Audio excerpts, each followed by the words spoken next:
بسم الله الرحمن الرحيم نحمده ونصلي على رسوله الكريم أما بعد فقد قال الله سبحانه وتعالى في القرآن المجيد والفرقان الحميد فأعوذ بالله من الشيطان الرجيم بسم الله الرحمن الرحيم ذلك الكتاب لا ريب فيه هدى للمتقين وقال تبارك وتعالى إن هذا القرآن يهدي للتي هي أقوم وقال تبارك وتعالى إنا نحن نزلنا الذكر وإنا له لحافظون صدق الله العظيم. أيها الإخوة الكرام، قال النبي صلى الله عليه وسلم إن الله يرفع بهذا الكتاب ويضع بها آخرين أو كما قال عليه الصلاة والسلام. سبحان ربك رب العزة عما يصفون وسلام على المرسلين والحمد لله رب العالمين. اللهم صل على سيدنا محمد وعلى آل سيدنا محمد وبارك وسلم. عزیزان گرامی، واجب القدر بزرگوں اور میرے دینی اور ایمانی بھائیوں، السلام علیکم ورحمۃ اللہ وبرکاتہ. میرے عزیزوں اور بزرگوں، دنیا کی تاریخ میں قوموں کے عروج اور زوال کے سلسلے جاری رہے. کبھی کسی قوم کو عروج حاصل ہوا تو کبھی کسی قوم کو زوال نصیب ہوا. تو قوموں کے عروج اور زوال کی جو بنیادی وجہیں ہیں، اور پھر اس میں ہم دیکھتے ہیں کہ انسانی تاریخ میں مسلمانوں کے جو زوال کی جو بنیادی وجہ ہے، یہ تو بہت ساری وجہیں ہیں، لیکن من جملہ ایک سب سے بڑی وجہ ہر دور اور ہر زمانے میں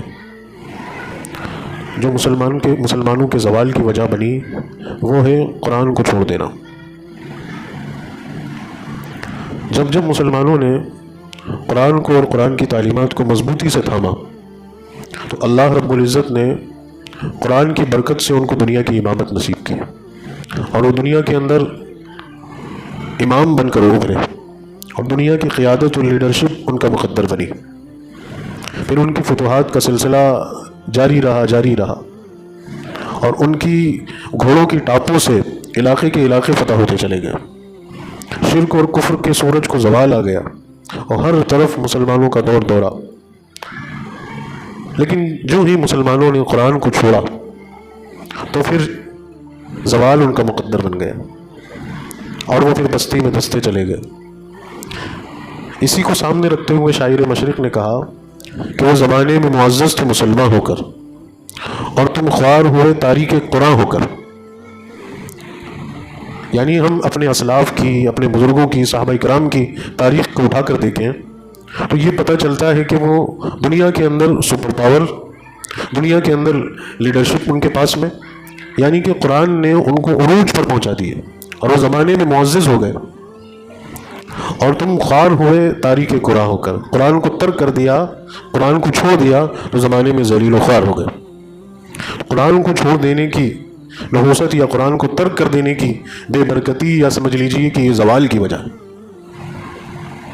اسی لیے آپ دیکھیں کہ حضرت شیخ الہند رحمۃ اللہ علیہ کو جب مالٹا کی جیل میں قید کیا گیا تو 1920 میں آپ کو رہائی ملی، اور رہا ہونے کے بعد آپ نے پورے ملک کا دورہ کیا، اور ہر جگہ آپ نے ایک بات پر زور دیا اور مسلمانوں کو ایک ہی بات کی نصیحت کی اور ایک ہی طرف متوجہ کیا، اور وہ یہ تھا کہ لوگوں، اللہ کی کتاب کو مضبوطی سے تھامو، قرآن کو پڑھو، قرآن کو سمجھو، اور قرآن کو زندگی میں عمل میں لاؤ.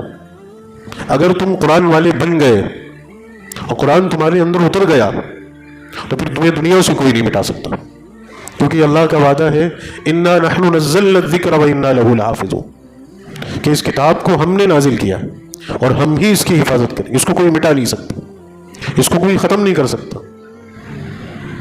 تو قرآن والے بن گئے تو کوئی زمانے سے مٹا نہیں سکتا، اور قرآن کو ترک کر دو گے تو پھر ذلیل و خوار ہو جاؤ گے. تو قرآن کی عظمت اور قرآن کی برکت اور قرآن کا جو نور ہے، کیونکہ قرآن کتاب ہدایت ہے، راستہ دکھانے والی کتاب ہے. اب بھلا جس کے پاس راستہ دکھانے والا رہنما ہے اور وہ اس کی رہنمائی میں چلنا شروع کرے تو وہ گمراہ کیسے ہو سکتا ہے؟ وہ بھٹک کیسے سکتا ہے؟ ہرگز نہیں بھٹک سکتا. اور جس نے اپنے رہنما کو چھوڑ دیا، راستہ دکھانے والے سے دور ہو گیا، تو پھر ظاہر سی بات ہے اس کو تو بھٹکنا ہے. تو قرآن کو اللہ تعالیٰ نے قیامت تک انسانوں کے لیے رہنمائی کرنے کے لیے اتارا ہے، اور قرآن راستہ دکھاتا ہے، رہنمائی کرتا ہے. تو قرآن پر عمل کرنے والا، قرآن کو پڑھنے والا، قرآن کو سمجھنے والا اور قرآن کو زندگی میں اتارنے والا، وہ کبھی نہیں بھٹک سکتا، وہ کبھی گمراہ نہیں ہو سکتا، اور نہیں اسے کوئی مٹا سکتا. اور قرآن کی برکت سے جو سکون نصیب ہوتا ہے وہ دنیا کی کسی چیز میں نہیں ہے، کیونکہ اللہ تعالیٰ نے فرمایا کہ الا بذکر اللہ تطمئن القلوب، دلوں کا سکون جو ہے وہ اللہ کی یاد میں، اللہ کے ذکر میں اور قرآن میں ہے.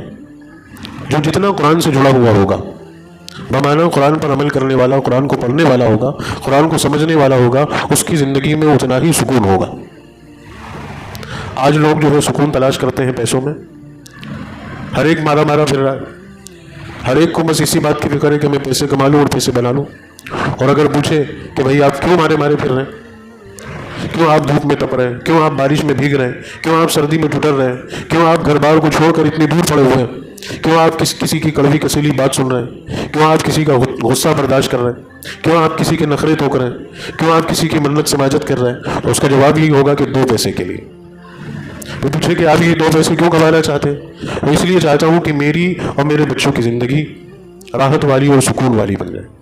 راحت، سکون اور آرام کے لیے میں پیسہ کما رہا ہوں. پتہ کیا چلا کہ سکون اور پیسہ، سکون اور راحت اور اطمینان اور خوشحالی ہم نے پیسے میں سمجھ رکھی کہ جس کے پاس مال ہوگا اس کی زندگی میں سکون ہوگا. غلط تو نہیں کہہ رہا میں؟ یہی سوچ ہے کہ جس کے پاس مال ہوگا اس کی زندگی میں سکون ہوگا، اسے کسی بات کی ٹینشن نہیں، اسے کسی بات کی فکر نہیں، اسے کسی بات کا کوئی خدشہ یا اسے کسی بات کا کوئی ڈر نہیں. جہاں جیب میں پیسے ختم ہوئے انسان پریشان ہو گیا، اور اس نے اپنے آپ کو سب سے بڑا مفلس سمجھ لیا، اور پھر وہ پیسے کمانے کے چکر میں نہ حلال دیکھ رہا ہے، نہ حرام دیکھ رہا ہے، نہ شریعت کو سمجھ رہا ہے، نہ دین کو سمجھ رہا ہے. بس اس کا تو مقصد ہے پیسے کمانا، اور سمجھ رہا ہے کہ ان پیسوں کے ذریعے سکون ملے گا. یہ سب سے بڑا دھوکہ ہے.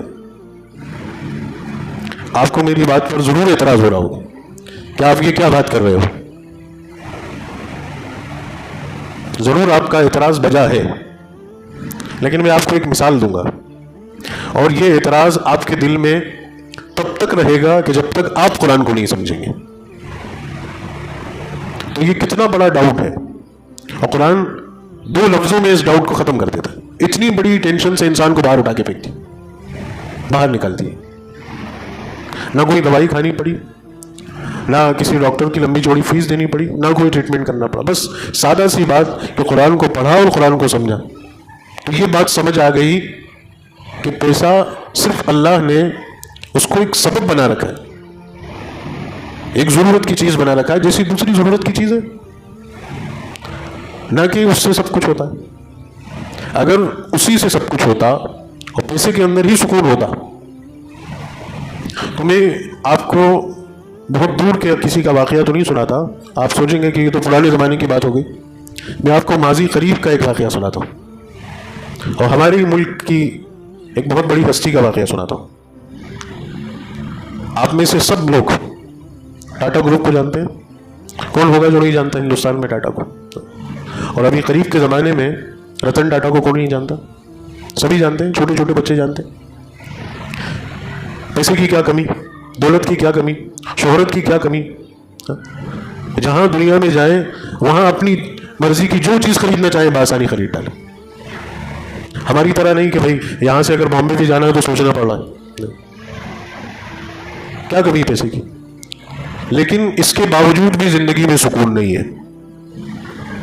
اتنا ہونے کے باوجود بھی زندگی میں سکون نہیں ہے.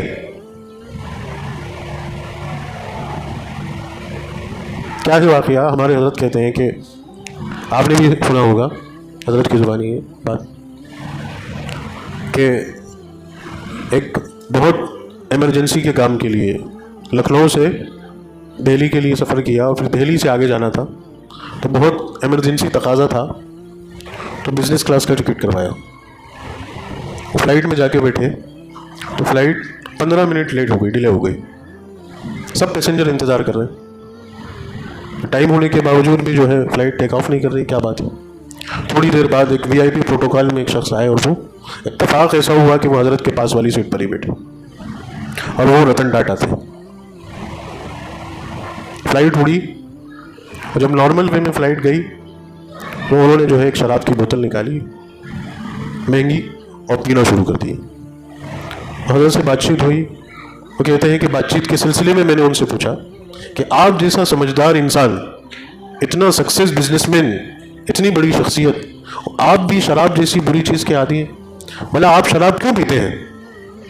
تو اس کا جواب تھا، اس نے کہا کہ نعمانی جی میں شراب صرف اس لیے پیتا ہوں کہ اس کو پینے سے مجھے سکون ملتا ہے، اور میں جب تک نہیں پیتا ہوں تب تک مجھے سکون نہیں ملتا ہے. تو اتنا بڑا مالدار آدمی وہ بھی سکون تلاش کر رہا ہے، اس کے پاس بھی سکون نہیں. میں یہ بہت دور کی مثال نہیں بتا رہا آپ کو کہ گزرے ہوئے زمانے کا کوئی کسی کا واقعہ سنا دیا آپ سوچے کہ ہوتا ہوگا اس دور میں، یہ ابھی قریب کی بات ہے. ایسے نامعلوم کتنے لوگ ہیں دنیا میں کہ جن کے پاس دولت کی کوئی کمی نہیں ہے، لیکن باوجود اس کے ان کی زندگی میں سکون نہیں ہے. سکون کیوں نہیں ہے؟ کیونکہ ان کے پاس وہ چیزیں نہیں ہیں جو سکون پہنچانے والی. اور سکون پہنچانے والی چیز جو ہے وہ اللہ کا ذکر ہے، وہ اللہ کی کتاب ہے، وہ قرآن ہے، جس کو مسلمانوں نے چھوڑ دی. دلوں سے سکون نکل گئے، دولت کو سب کچھ سمجھ لیا، شہرت کے پیچھے بھاگ رہے ہیں، عہدوں کے پیچھے بھاگ رہے ہیں، حکومتوں کے پیچھے بھاگ رہے ہیں، حکومتوں کی منت اور سماجت کر رہے ہیں، ڈر رہے ہیں کہ یہ حکومت آ گئی تو ہمارا کیا ہوگا، خوف کھا رہے ہیں کہ اگر یہ حکومت چلی گئی تو ہمارا کیا ہوگا،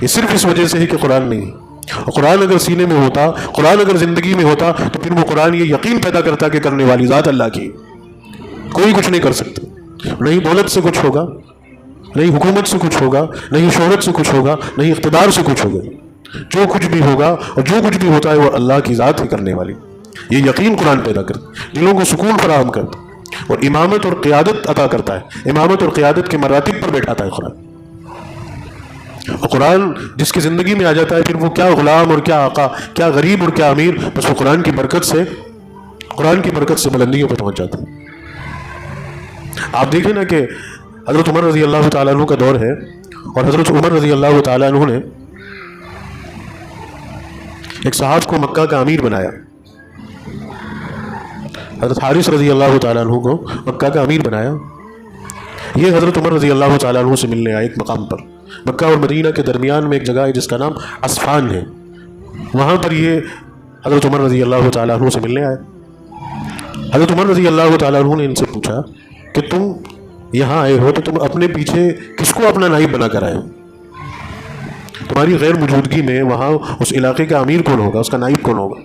تو انہوں نے کہا کہ میں نے ابن ابزی کو اپنا نائب بنایا ہے. تو حضرت عمر رضی اللہ تعالیٰ عنہ نے پوچھا کہ یہ کون ہے؟ تو انہوں نے کہا کہ یہ ہمارے آزاد کردہ غلام ہیں. اب حضرت عمر نے ان سے پوچھا کہ تم نے آزاد لوگوں پر ایک غلام کو امیر بنا دیا، ایک آزاد کردہ غلام کو امیر بنا دیا، وادی مکہ کے آزاد لوگوں پر ایک آزاد کردہ غلام کو تم نے امیر بنا دیا؟ تو انہوں نے جواب دیا کہ امیر المومنین یہ شخص وادی مکہ میں قرآن کو سب سے زیادہ جاننے والا ہے اور فرائض پر سب سے زیادہ عمل کرنے والا ہے.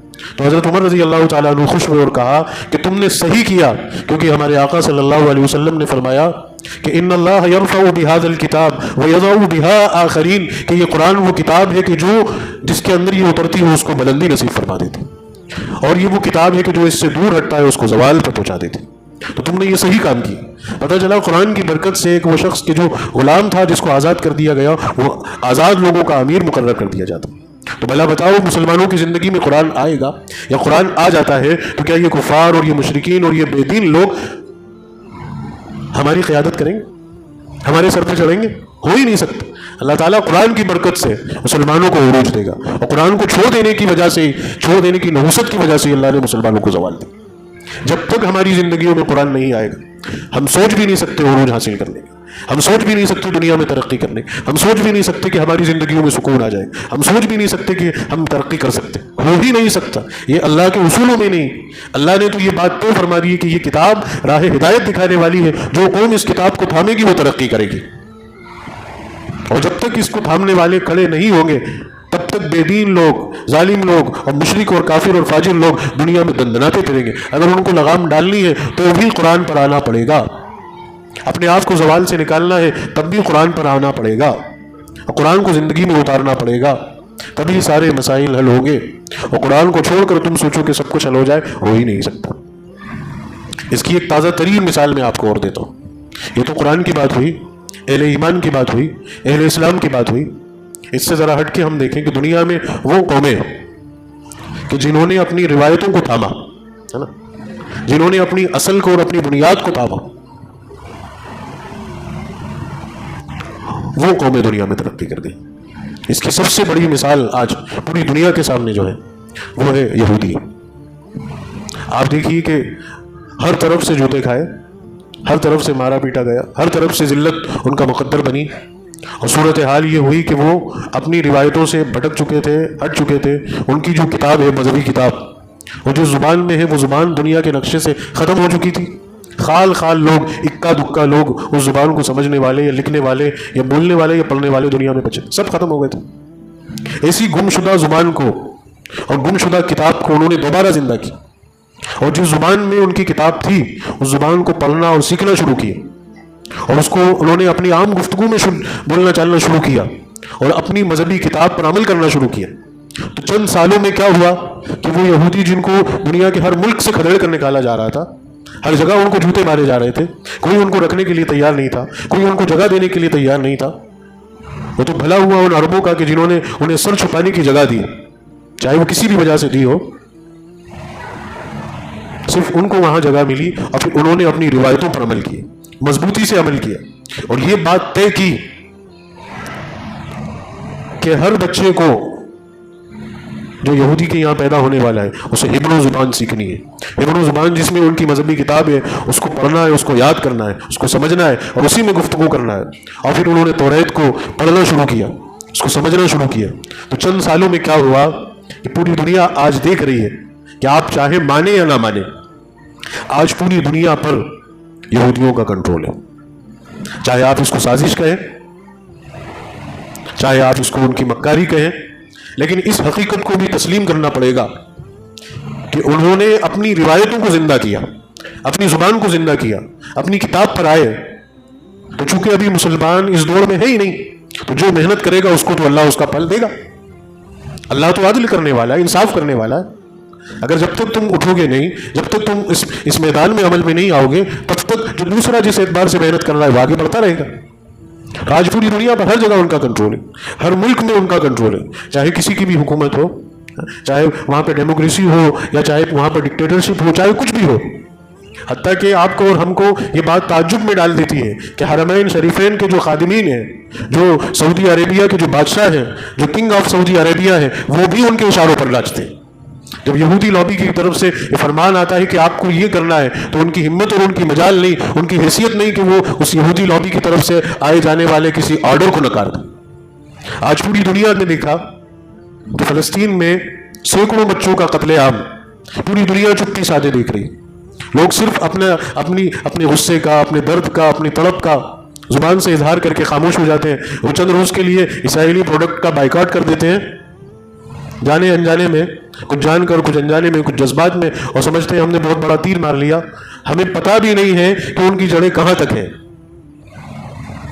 ہماری فکر پر ان کی فکر غالب ہے، ہماری سوچ پر ان کی سوچ غالب ہے، ہمارے اداروں پر ان کا کنٹرول ہے، ہماری ایک ایک ایکٹیویٹی پر ان کا کنٹرول ہے، ہمارا ہر اٹھتا ہوا قدم ان کی نظروں کے سامنے، ان کی نگاہوں میں ہے. یہ کیوں ہوا کہ انہوں نے محنت کی، اپنی روایتوں کو تھاما، اپنی روایتوں کو زندہ کیا، تو آج دنیا میں ترقی پذیر ہو گئے. اور مسلمان جس کے پاس اس پوری کائنات کی سب سے سچی کتاب، سب سے عظیم کتاب، اور وہ کتاب مقدس کہ جس کا ایک ایک حرف ذالک الکتاب لا ریب فیہ، جس کو اللہ نے کہہ دیا گیا کہ شک و شبہات کی بھی گنجائش نہیں ہے. توریت میں تو تحریفات ہو گئی، وہ خود مانتے ہیں اور خود کہتے ہیں کہ ہم نے بدل دیا اس کو، لیکن قرآن کو تو کوئی نہیں بدل سکتا. اللہ کا وعدہ ہے انا نحن نزلنا الذکر وانا لہ لحافظون، کہ ہم نے قرآن نازل کیا اور اس کی حفاظت ہم کریں گے. کوئی ایک حرف، ایک لفظ بھی قرآن میں نہیں بدل سکتا. اگر بدلے گا تو پکڑا جائے گا. اگر کوئی قرآن کے اندر گڑبڑی کرے گا تو فوراً اس کو پکڑ لیا جائے گا. اتنا بڑا وعدہ اللہ کا، اور اتنا بڑا چیلنج اللہ کا. اور یہ تک اللہ نے چیلنج کر دیا کہ لوگوں، اگر تمہیں اس بات پر شک ہو کہ یہ قرآن کسی اللہ کے علاوہ کسی اور کا کلام ہے، تو جاؤ قرآن کی طرح ایک سورت نہیں، ایک چھوٹی سی آیت بنا کے دکھا دو. کھلا چیلنج، آج تک کوئی نہیں کر پایا. یہ کتاب ہدایت کہ جس کے اندر سائنس کی حقائق موجود ہیں، جس کے اندر دنیا کے جغرافیائی نقشے کی حقیقت موجود ہے، جس کے اندر قیامت تک آنے والی ہر چیز کے بارے میں اشارات اور حقائق موجود ہیں، اور اس کتاب کو مسلمان اپنی مذہبی کتاب کہتے ہیں، اور اس کتاب کو سینے سے لگاتے ہیں، اس کو لبوں سے چومتے ہیں، اس کو آنکھوں سے لگاتے ہیں، اور اس کو جزدان میں بند کر کے گھروں میں بطور تبرکن رکھتے ہیں۔ آج کوئی مسلمان اس بات کو برداشت نہیں کرے گا کہ قرآن کی ذرا بھی بے حرمتی ہو۔ آپ ہم میں سے کوئی یہ برداشت کر سکتا ہے کہ کوئی قرآن کی بے حرمتی کرے؟ ہرگز نہیں کر سکتے۔ قرآن اگر ذرا سا اللہ نہیں کرے اپنی رحل سے یا اپنی مقام سے ذرا سا کھسک کر زمین پر اگر گر جائے تو سب دوڑ پڑیں گے اور قرآن کو اٹھائیں گے، اس کو سینے سے لگائیں گے، اس کو چومیں گے۔ کیوں بھائی؟ یہ اللہ کا کلام ہے، یہ مقدس کتاب ہے۔ کیا قرآن صرف چومنے کے لیے آیا تھا؟ صرف سینوں سے لگانے کے لیے آیا تھا؟ یا صرف آنکھوں پہ رکھنے کے لیے آیا تھا؟ میں آپ سے کھل کر یہ بات کہتا ہوں کہ قرآن کی سب سے زیادہ بے حرمتی اور قرآن کے ساتھ سب سے زیادہ بڑی خیانت اگر دنیا کے اندر کوئی کر رہا ہے تو وہ مسلمان کر رہے ہیں۔ بچ نہیں پاؤ گے۔ یاد رکھنا اس بات کو، اللہ کے رسول صلی اللہ علیہ وسلم آخرت میں کھڑے ہوں گے اور اللہ سے شکایت کریں گے کہ اللہ یہ میری امت ہے اور یہ نام کے مسلمان ہیں، یہ اپنے آپ کو کہتے اور سمجھتے تو مسلمان تھے، یہ لکھتے تو مسلمان تھے، لیکن ان کا حال یہ تھا کہ انہوں نے قرآن کی بے حرمتی کی۔ کیا بے حرمتی کی؟ کہ انہوں نے قرآن کا ایک لفظ نہیں پڑھا، انہوں نے قرآن کا ایک لفظ نہیں پڑھا، ایک لفظ نہیں سیکھا انہوں نے۔ نہ قرآن کو سیکھنے پر محنت کی، نہ قرآن کو سمجھنے پر محنت کی، نہ قرآن کو پڑھنے پر محنت کی۔ انہوں نے قرآن کی سب سے زیادہ حق تلفی کی۔ بتاؤ، اللہ کے رسول صلی اللہ علیہ وسلم مقدمہ درج کریں گے اور اللہ منصف ہوں گے اور ہم اس دن روز آخرت کٹ گھڑے میں کھڑے ہوں گے، کون بچا پائے؟ اور قرآن خود کھڑا ہو کر یہ گواہی پیش کرے گا، اللہ یہ 70 سال کا بوڑھا ہو گیا، یہ 90 سال کا بوڑھا ہو گیا، یہ 40 سال کا جوان تھا، یہ 15-25 سال کا نوجوان تھا، اس نے مجھے دیکھنا تک گوارا نہیں کیا، مجھے کھول کر پڑھنا تک گوارا نہیں کیا۔ اس کے پاس دنیا کی ساری ڈگریاں تھیں، اس کا بڑا لمبا چوڑا بینک بیلنس تھا، اس کی فیکٹریاں تھیں، اس کی دکانیں تھیں، یہ برانڈیڈ چیزیں پہنتا تھا اور مہنگی مہنگی کاروں میں گھومتا تھا، لیکن مجھے پڑھنے کی توفیق تک اس کو نہیں۔ کون بچائے گا؟ کیا جواب ہوگا ہمارے پاس؟ کوئی جواب دے سکتا ہے؟ کوئی بچ سکتا ہے؟ آپ خود بتاؤ، ہم نے قرآن کا حق ادا کیا؟ کیا ہم نے قرآن کا حق ادا؟ میں اگر پوچھوں اس مجمع سے کتنے لوگ قرآن پڑھنا جانتے ہیں، تو اگر ہاتھ اٹھانے کی بات کہوں گا تو نامعلوم کتنے چہروں پہ سے نقاب اٹھے گا اور کون کس کس کو ذلت کی نظر سے دیکھے گا۔ لیکن میں یہ بات نہیں کہوں گا، چہروں سے سمجھ آ گئی بات کہ یہ اتنی بھیڑ میں کتنے لوگوں نے قرآن پڑھا۔ ایک دو لوگ ہاتھ اٹھانے کی ضرورت کر بھی رہے ہیں تو میں ان سے پوچھوں گا کہ آپ نے قرآن تو پڑھا، لیکن قرآن کو پڑھنے کا جو حق ہے اس حق سے پڑھا؟ قرآن میں خود کہا گیا کہ وَرَتِّلِ الْقُرْآنَ تَرْتِيلًا، ہے نا، کہ جس طرح قرآن نازل کیا گیا اس طرح سے پڑھو۔ کیا تجوید کی رعایت کے ساتھ، صحیح مخارج کے ساتھ، صحیح حروف کی ادائیگی کے ساتھ، کہ ہا کہاں سے نکلے گا، شین کہاں سے نکلے گا، صاد کا کیا مخرج ہوگا، ضاد کی ادائیگی کا کیا تلفظ ہوگا، اور را کو پر کریں گے کہ باریک کریں گے، کس قاعدے میں اس کو موٹا پڑھیں گے یا باریک پڑھیں گے، مد کو کتنا کھینچیں گے، تشدید کسے کہتے ہیں، جزم کسے کہتے ہیں، ساکین کسے کہتے ہیں، اخفا کہاں ہوگا، غنہ کہاں ہوگا، اقلاب کہاں ہوگا، اور ادغام کہاں ہوگا، اور قلقلہ کہاں ہوگا۔ ان قواعد کے ساتھ کبھی پڑھا ہے؟ یہ میں نے کون سی چڑیاؤں کے نام بتا دیے۔ اگر پوچھ لیا جائے کہ ابھی آج کے اس وقت کا سپر اسٹار کون ہے، میوزک انڈسٹری میں کس کا گانا سب سے زیادہ ٹاپ لسٹ میں ہے، 25 کھڑے ہو کے بتا دیں گے۔ کون سے صوبے کا چیف منسٹر کون ہے، سب بتا دیں گے۔ کہاں کا راجپال کون ہے، سب بتا دیں گے۔ سیاسی لوگ آگے دو پڑیں، ہر آدمی اپنے شعبے میں، اپنی فیلڈ میں کھڑا ہو کر ہاتھ اٹھا کر کود کے بتائے، لیکن قرآن کے معاملے میں زیرو۔ کہاں سے ترقی کرو گے، کہاں سے کامیابی حاصل ہوگی، کہاں سے دنیا میں عروج حاصل ہوگی، کہاں سے اللہ تعالیٰ غلبہ نصیب کرے گا؟ ہو ہی نہیں سکتا۔ جب تک زندگی میں قرآن نہیں آئے گا تب تک کامیابی میرے دوستوں نہیں مل سکتی۔ اور مجھے تو تعجب کی بات یہ لگتی ہے، یہ تو وہ عام مجمع ہے بیچارہ جو جمعے 8 دن آتا ہے، جن کا تو نہ شریعت سے کوئی واسطہ، نہ اسلام سے کوئی واسطہ، نہ دین سے کوئی واسطہ، صرف گوشت کھانے کو اپنا مسلمان ہونا سمجھتے ہیں۔ اگر کوئی گوشت نہیں کھاتا تو کہتے ہیں کہ تم کیسے مسلمان؟ اگر کوئی کہتے ہیں کہ صاحب میں گوشت نہیں کھاتا، ارے کیسا مسلمان، گوشت نہیں کھاتا؟ اور یہی بات ہندوؤں نے سمجھ رکھی ہے کہ مسلمان وہ ہے جو گوشت کھاتا ہے، کیونکہ ہم نے بھی یہی کہہ رکھا ہے، کر رکھا ہے کہ مسلمان گوشت کھانے والے۔ مسلمان تو سچ بولنے والا ہے، ایمانداری کرنے والا ہے، حلال کمانے والا ہے، مدد کرنے والا ہے، دیانت دار ہے، انصاف پسند ہے، انصاف کرنے والا ہے. لیکن یہ ہماری کہاں پہچان؟ ہماری پہچان تو گوشت کھانا ہے، گوشت خور قوم. اگر آپ گوشت نہیں کھاتے تو آپ مسلمان نہیں ہیں.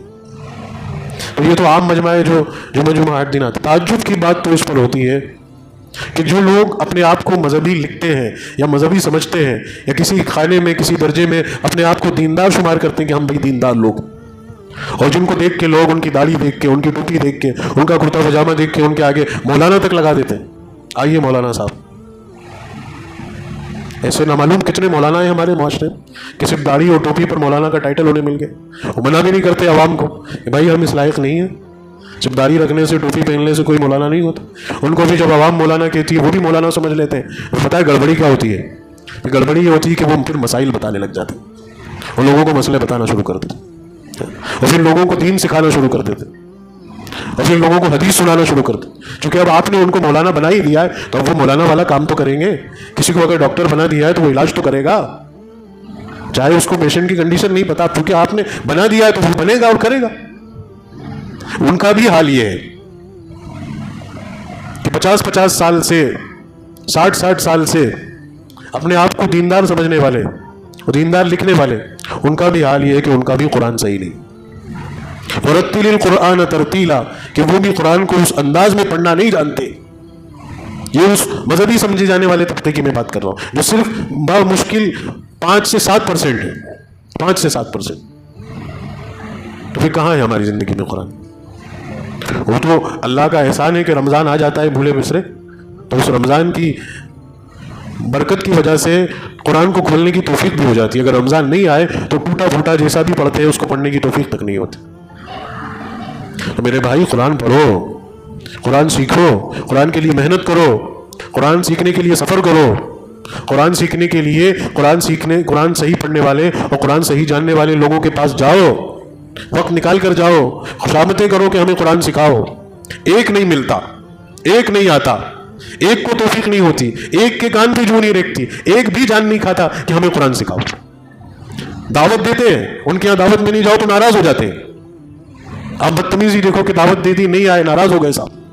لیکن ایسا آج تک ایک نہیں ملا کہ جو اس بات پر ناراض ہو کے بیٹھا ہو کہ میں نے ان سے قرآن سیکھنے کا بولا لیکن انہوں نے مجھے قرآن نہیں سیکھا.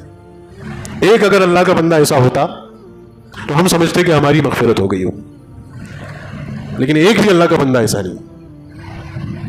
اور قرآن سیکھو بھائی. اللہ کے رسول نے صحابہ کرام کو قرآن سکھایا اور قرآن ان کی زندگی میں اترا. اللہ نے امامتیں عطا فرمائی، اللہ نے قیادتیں عطا فرمائی، اللہ نے فتح اور سرخروی عطا فرمائی، اللہ نے دنیا کی ترقی اور دنیا کی نعمتوں کے خزانے ان کے لیے کھول دی.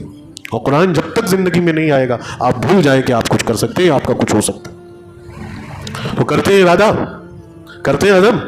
کتنی دیر کے لیے؟ بس 2 سیکنڈ کے لیے کہ انشاءاللہ کہنے کے لیے؟ زندگی بھر کریں گے تو کیسا کریں گے؟ جیسا کرتے آ رہے ہیں ویسا کریں گے. کیا کرو گے بتاؤ؟